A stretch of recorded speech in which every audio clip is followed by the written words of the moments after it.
What's up? It's your boy Carcino here.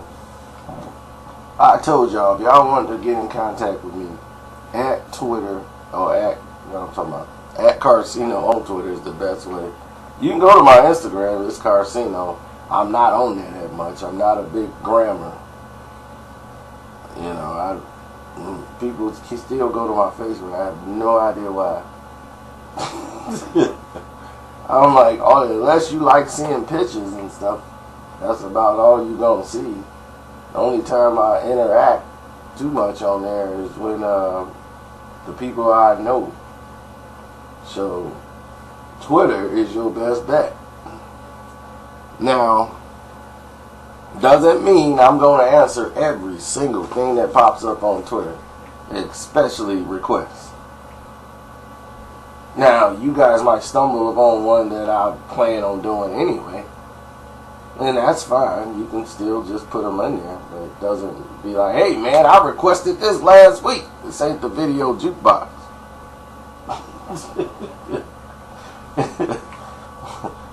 I requested it. Where is it at? I've been requesting this for months. I know my number's got to be coming up.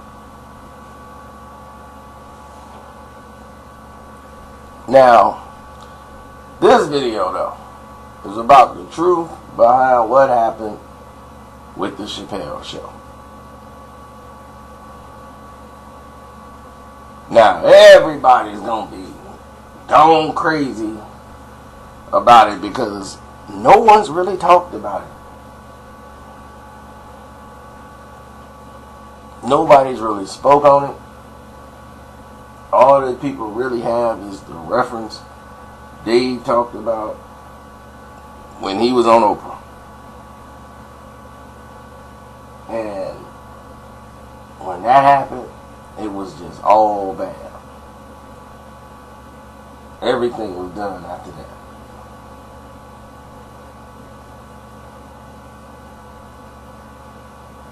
And let me explain to you the scenario leading to the Chappelle Show.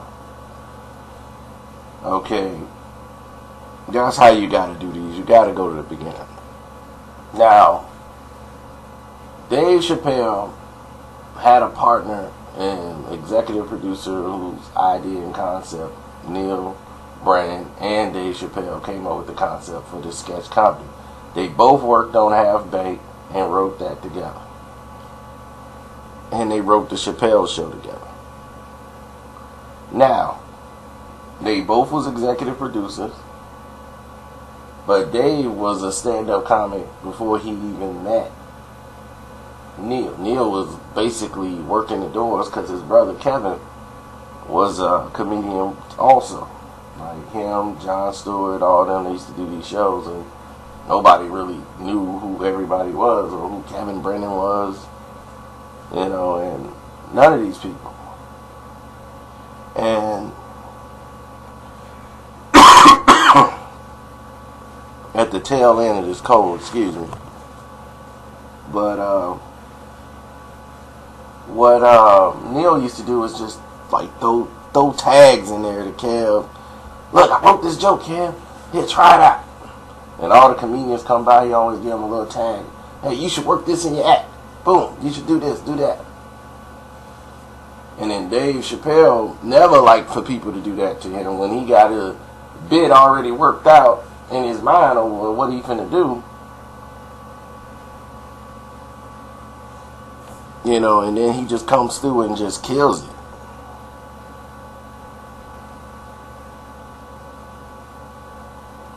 So, he started to take the tags and working with them, and knew that, okay, this guy's funny. Like, this guy has some good lines, good stuff. So him and Dave end up becoming, you know, hanging out, becoming friends, and start working with him. And Neal started getting some notoriety and meeting with people and getting good relationships with a lot of people that end up writing, like Seth Meyers, who was writing for the Saturday Night Live. And it was because of the book that I forgot who that writer who used to work for Saturday Night Live. Back in the 70s, I think he wrote a book on like how to write a sketch comedy. And they had already got the Chappelle Show. And they were like, man, we got this show and we thinking we know what we doing, and all of a sudden, this guy got it broken down to an exact science, and we were like, oh, this is how it should be done. Like, this makes so much sense. So by doing this, they were able to make sketch comedies. And people just don't know how much hard work goes into making a sketch comedy, just one of these sketches. Like, it's not easy. Like, people talk about, like, even the guys on YouTube and all this stuff and the videos they make. It's not easy to do. Some people, it comes naturally to. Like, if I'm in a video and something's funny and all that, I don't write this stuff down. I just go off the top of my head. It just comes out natural that way. But it's not easy. Now, for someone like Dave Chappelle and these guys, the writing process was never easy. Because it's creative. And they use everyday situations to help make a skit. Like, they were just sitting there and stuff come on the news, and it ended up being a skit. Somebody say something at an airport, and they like, man, that's a funny idea. And what if we did it like this? That ended up being a script. There was a lot of times that they were under the gun because they got to come up with the writing portion of the script. And they'll be sitting there brainstorming, because if it's not right, then they don't want to force it. Like, for instance, the Michael Jackson situation was going on with the trial for the kid, and they had the trial for Michael Jackson, and they was like, man, I don't believe no black celebrity. I just think it's just too much going on right now with black celebrities. It's like they just target him. He was like, man, the jury selection process was going on. And that's when they was like, wouldn't it be funny if Dave, you was one of the jurors on there and that was a sketch? So, a lot of situations that happen in real life would be implemented in the sketches. So, people didn't realize that after the first season, Dave was looking to go into movies and just working on a film or something, because it was tiring to Dave to come back. So they was like, okay, your one deal is over, and we signed you to a 2-year deal, but we can renegotiate and give you a bump for, achievement. The first season did so well that everyone was anticipating the second one, and the networks loved it. So it was time to renegotiate, which he had the option to do after the first season if it hit certain plateaus or whatever. So this is it.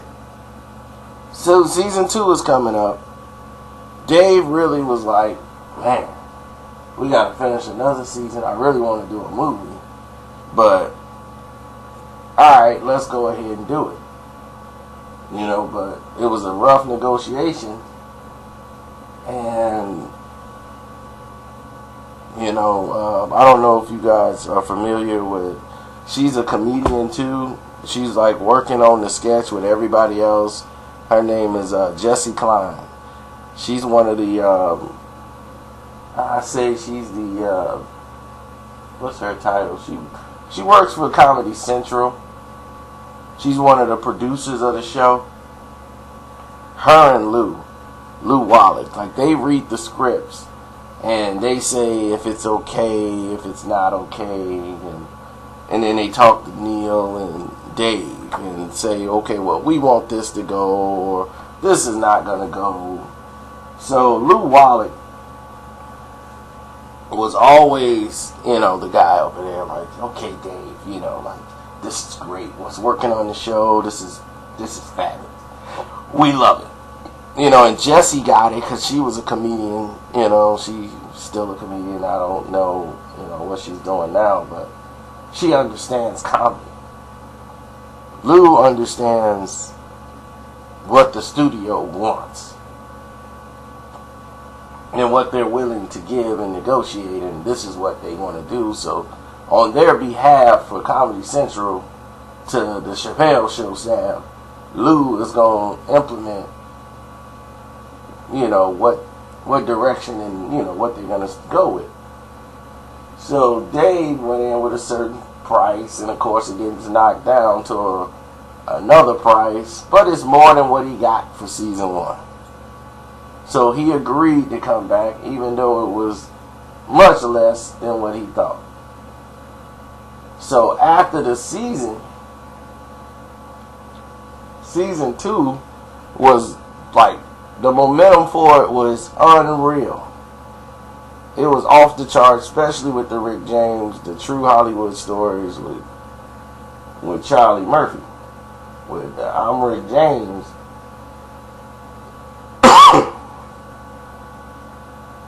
Once that happened, and that episode aired, it went like through the roof. And since it went through the roof, you had a lot of people anticipating more and more and more for the Chappelle Show. And I mean, it was like a global effect. So during the process, when they were making the show, and they had the promo coming out, Dave was always, how should I put this? I wouldn't say paranoid. He just was always he's not easy to please. He don't like confrontational situations. He doesn't vibe well with pressure. He's not one person that responds well to pressure, put it that way. And this was going on at the end of season 1. They're going into season 2, and they're getting ready to put the promotion out for season 2. He had a big spat about that. And when they put the poster up, still Dave, still dangerous, he didn't like that. He was, what's dangerous about me? He was like, he's like, oh, you gonna make people think I'm dangerous, and like, oh, I'm a danger, they should fear me, like I'm a threat. I'm not a threat. So it was little issues with that Dave would take and go monumental with, because he would put that up as a front for him in another situation, or they couldn't come up with the right script, or he didn't really like the skit and he stuck. So he'll defer something else and blow that way out of proportion, then talk about what's really bothering him. And Dave did that a lot. Now, Neal and his family they still live in Chicago. His folks in Wilmette. That's about 15 minutes from where I'm at right now. One of the most racist police stations in the world. I never would frequent that area, but in the 90s, it was bad. So I can imagine what it's like today. Probably not as bad, but still bad. But he came out of it with I can work with blacks, whites, don't matter. But when the chips was down, things went a whole nother direction. And we finna get into that. Season 2 is over. Dave and everybody wrapped it. Season was good. They were exhausted. They were burnt out.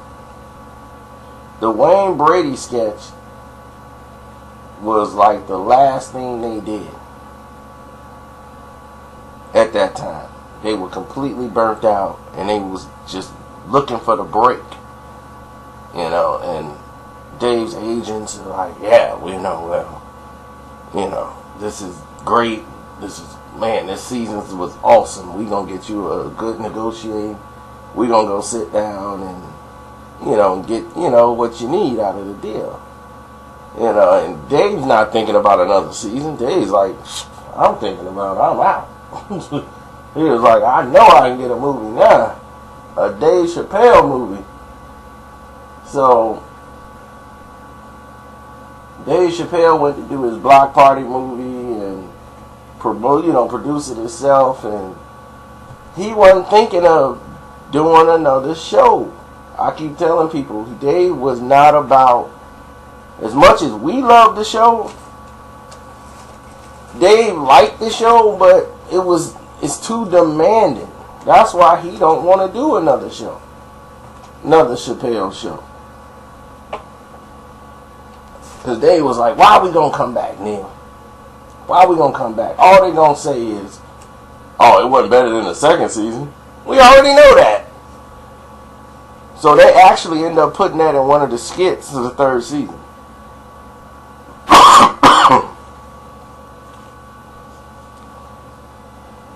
So he was like, man, we need to go do something else. Like, there's plenty of stuff we need to do. Like, we could be doing this, we can do that. Let's go produce some movies.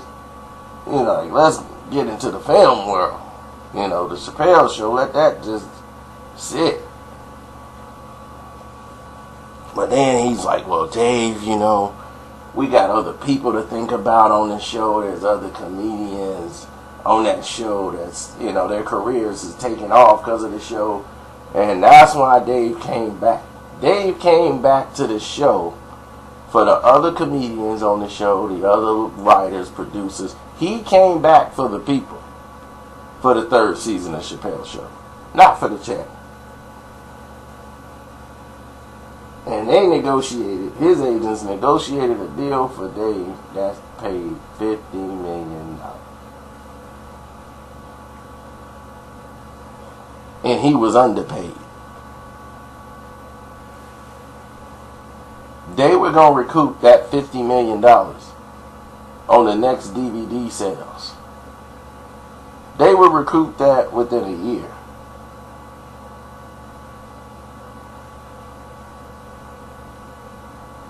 So for Dave, who didn't come for season 3 for the money anyway, who had money put away,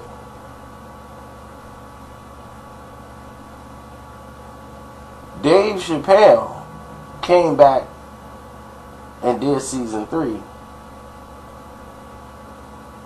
for those artists. But here became the problem.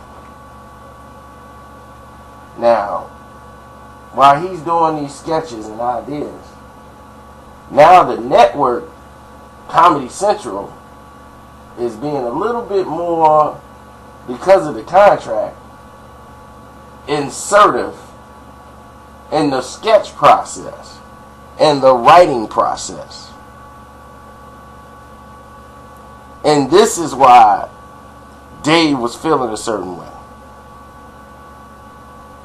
Now Lou and Jesse, they're being more authoritative into some of the sketches, more suggestive into what should be on the screen and what should not be on the screen.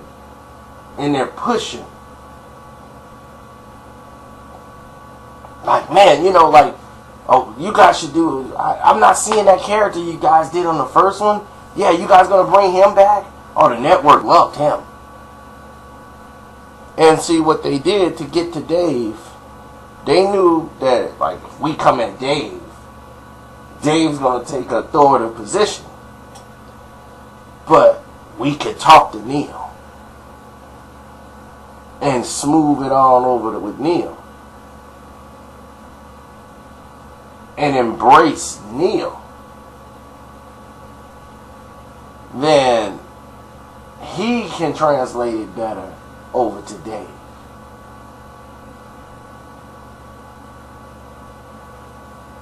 And that began the process of tearing down the friendship between Dave and Neal, because Dave started seeing things that made him say, wow, was this guy really my friend all along? And he said, maybe it's cultural, I don't know, but is this guy really my friend all along? I don't know. And I understood that because I've seen that situation. Where you like, wow, this white guy who doesn't understand, well, you might think understand your culture, because he's not a racist, he understands it, but when certain situations come about, they side with the culture. And they'll turn on you real quick. And that's how Dave was looking at it. Dave was looking like, oh man, this ain't my friend no more. I can't trust him. He working with them. Because when Dave didn't go along with certain things, they'll be like, are you sure, Dave? Dave, aren't you sure you're just not, tired or worked out? Are you stressed? He was like, well, who you been talking to? Because they was talking to Neal, and Neal was like, oh, well, Dave's under a lot of pressure. Dave, we were working, trying to come up with ideas for these scripts, and he's burnt out a little bit. So if they want to get an update on Dave Chappelle, all they had to do was contact Neal. Neal was the guy to do that. So when Neal would suggest something, and Lou and them are there, and they're on the set watching things go down, watching them being recorded, and he just didn't like the way they were looking at him out. It was a whole different response once he signed that $50 million contract. Things started to change. They were a little bit assertive into his work, a lot more. Everybody had an idea. Everybody was pushing. Everybody was, it's because of me. I'm my credit. It was all about them. And people were forgetting about Dave and why he came back in the first place. And pretty soon, it started to look like to Dave, like, this isn't my show. It's the company show, and I'm just an employee. And this whole thing is gone. And Dave was like, man, they pushing me to do these things, and I don't want to do it. And he did a sketch. He was doing these sketches off the strength of, fine, I'll just do it. Let's just go through it. Let's hit it and get them over with. And then when he did the sketches, no problem. There was other sketches that didn't get done that he didn't like. He felt that he was being pushed by the networks to keep those racial themes going. And it was true. And they're looking at it as, this is what works. This is what's generating the business. We got to get Charlie Murphy in there with some more stories. Maybe he got more Rick James stories. We need him more. We're going to keep going and go. The network just wanted Dave to keep the revenue going. The Chappelle Show Season 2 DVD sales broke all records. It has sold 3 million units. The largest selling DVD sales ever for a television show. No one has sold 3 million units. And do you know why it sold that many? It's because of the free writing that took place. The people putting in effort. Improvising was allowed. You can improv, you know. There was no problem with that. And it was fresh. But it cost them so much energy to do it that nobody was listening to Dave. And when they paying you $50 million, they don't care about what you think no more. Now this becomes a major project. This ain't something that like, okay, it's cool. This is a money maker for them. So now they want to put their influence into the situation to make it work. So Dave was telling them, like, look, man, you know, like I don't know about doing that sketch and this and that. So Dave's at the crib, and then it's like, oh, well, Dave Chappelle, he has pneumonia, so we not finna go into, and it wasn't even time for Dave to do anything really at that time. He's like, well, why are y'all putting out this story? They was like, well, just back the pneumonia story up. And, you know, it just explained a lot because people are going to be wondering why Dave went home and all this stuff. He's like, well, why wouldn't you just tell Dave he's, you know, like, he just needed a day off.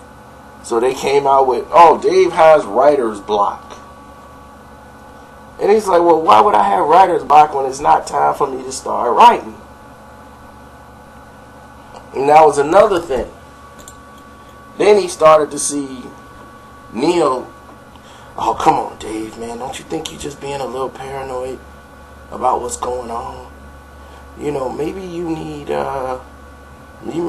some help, you know, like some medicine, or we can get you to see a doctor and he'll prescribe you some Zoloft. And they wanted to get David Chappelle on some Zoloft. And he was like, why do I need to be on medication? He was like, because your nerves are bad, Dave. Your nerves are bad.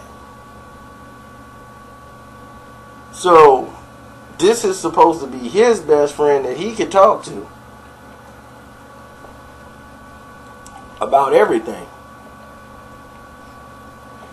His writing partner, the one he trusted. And yet, he sounded like the studio. So, that's why he's just like, I'm gone. I'm going to go and go somewhere where I can relax. Well, I ain't got 1,000 people calling me talking about what's going on. Because everybody talking about I got writer's block, I got this and that, and people want a statement from Dave Chappelle. You know, like, Dave, what's going on? I heard you got writer's block. And Dave wasn't used to this attention. Like, it wasn't the fact that he didn't like being famous. He didn't like drama. Now, if you want to interview Dave Chappelle about a movie or a sketch, that's fine. But when there's some controversy involved, and here comes all this TMZ and all these people, they had to leave. They got on a plane and went to Africa. Probably not the best thing to do, because now the studio is going to be, see, that's crazy. That's really crazy. And then they were saying, well, maybe he's on drugs. Then Dave parties, a partying animal. And Neal never called Dave. None while he was in Africa at all. And Neal was like, well, I felt Dave owed me a phone call. Now I owe him one. He owed me one for what he did. He just got up and left the show the way he did. So when Dave Chappelle went on Oprah and did his sketch, well, not his sketch, his thing, he kind of talked about it a little bit, but didn't go all the way into it. But he did say some of the responsibility was on me. And he's saying that he was asleep at the wheel while this was going on, which really wasn't true. It was the fact that Dave came back for the people. Not the fans, really, but the actual cast. And then he felt like, okay, well, nobody really cares about Dave's interests.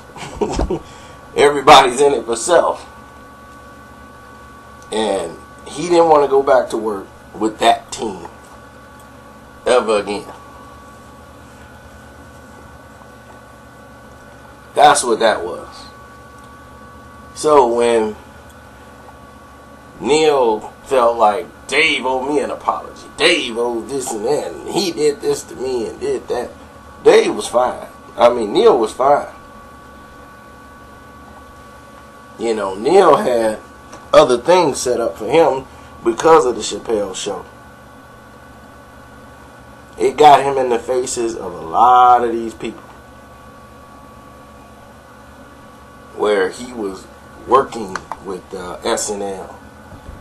He was working with all these people who were trying to steal him anyway from the Chappelle Show when he was doing that.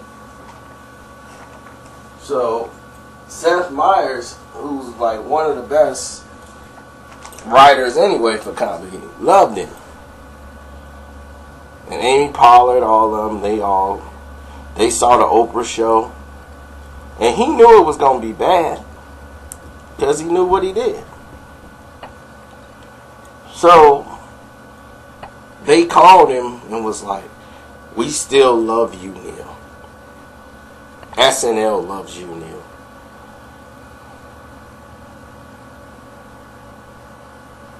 And they circled the wagon. Comedy Central loves you, Neal. You're always going to have a home, Neal. Everybody embraced Neal.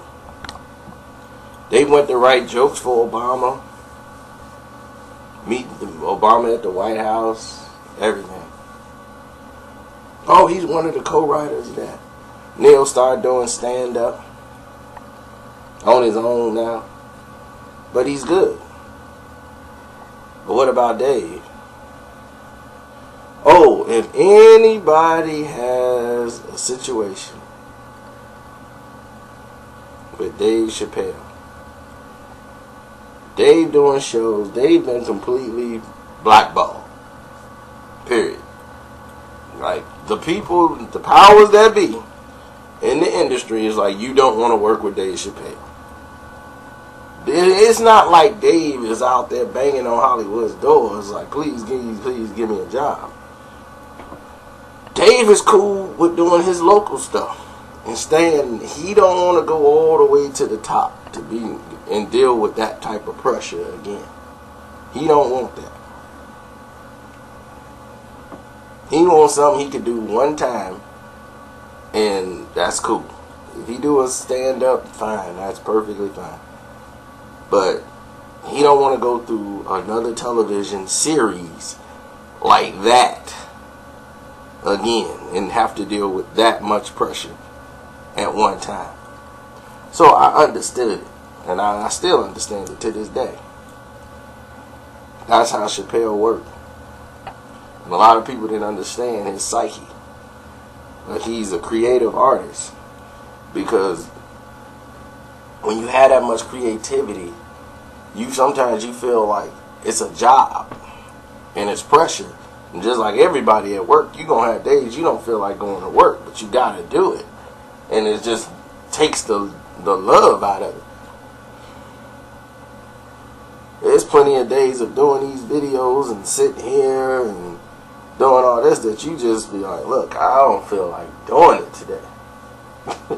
I don't have to do it, but it's just days where I'm not pressured. Like, it's not like man, it's a lot of pressure for me. I got to come up here and do it. I don't have people down my back, but if I did, it would push me probably not to do it more than doing it. And Dave Chappelle is a performing arts student a very studious person. He wasn't a dummy. He wasn't just a hood guy.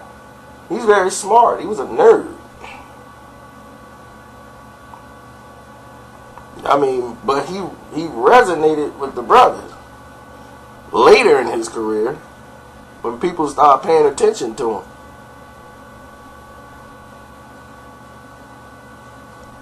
Like, I loved him as conspiracy brother and that undercover brother.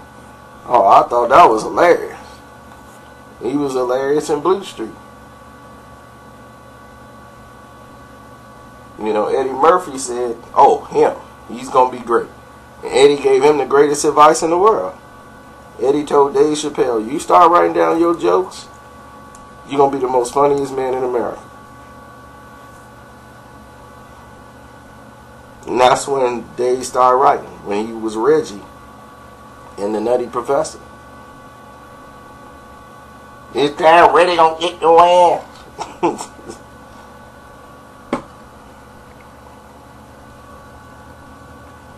He was great. Great stand-up. One of the most originally funniest comics. Just natural to him. Because his jokes are like from Pluto.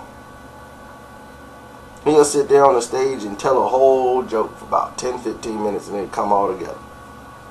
But I just wanted to give you guys a clear-cut reason as to why the Chappelle Show ended. It's everybody's fault. The networks, for being the networks and doing the things that they do as a network with Comedy Central. Dave's inability to deal with the pressure. Neal for being a pompous studio sellout of a friend. And no matter what he tells you, yes, you was, Neal. Don't lie. You start kissing up the Comedy Central's butt. And they knew that they could use you as a puppet. And they did. So, on that note, I'm out.